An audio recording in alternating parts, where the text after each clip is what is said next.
I'd like to begin with an outline of how the Clean Air Act addresses ambient air pollutants, known as the criteria pollutants. This is just a high-level overview. We'll get into specifics in the next module.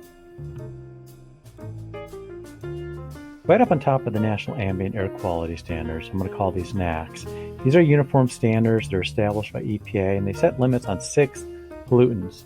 Standards apply nationwide and apply to ambient air levels.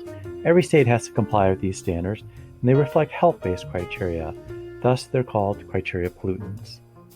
The State Implementation Plan, or SIP, is a document states must provide to EPA that demonstrates in detail how the state intends to meet the NAAQS. EPA sets the standard, and then the states decide how it will meet that standard. This is where the flexibility in the Clean Air Act far exceeds that in the Clean Water Act. The states may then subdivide into 2 source area categories.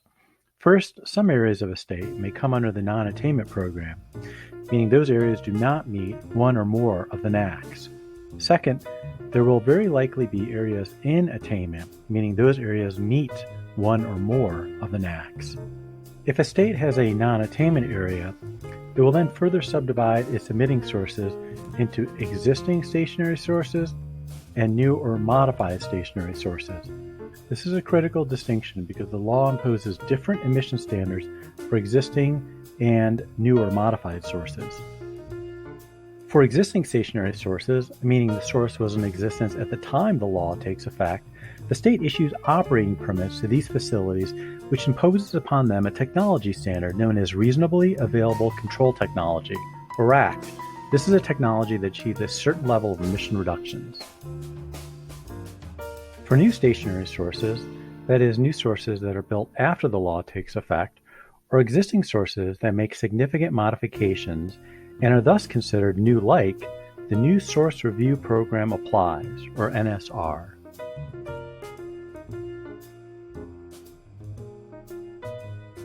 The state administers NSR as a pre-construction permit program, so it applies before the new facility is built or before major changes are made, and it imposes upon them a technology standard known as Lowest Achievable Emission Rate, or LAER.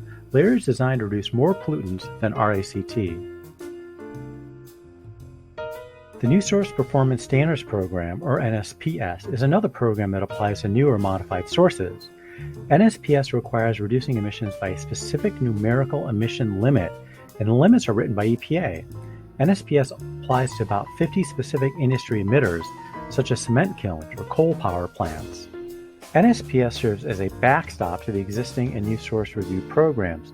This means that as the state writes permits for existing and NSR sources, if any of those sources also happens to have an EPA-developed NSPS emission limit, then the state must not impose a limit that is any less stringent than the NSPS limit. Let's move on to the attainment side, which is easier to understand. The main program that applies here is the Prevention of Significant Deterioration Program, or PSD. This only applies to new or modified sources. Existing sources don't have to implement any controls. They get a free pass. PSD applies its own version of NSR. The main difference between the NSR program here and PSD is that it kicks in at a higher emission level, and it imposes a technology standard known as Best Available Control Technology, which is less strict than LAER. NSPS applies here just as it does on the non-attainment side. This is a lot to take in.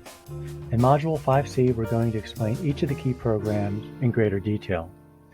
But I want you to pay particular attention to this structure as it applies to stationary sources, which is going to be a major part of understanding the Clean Air Act.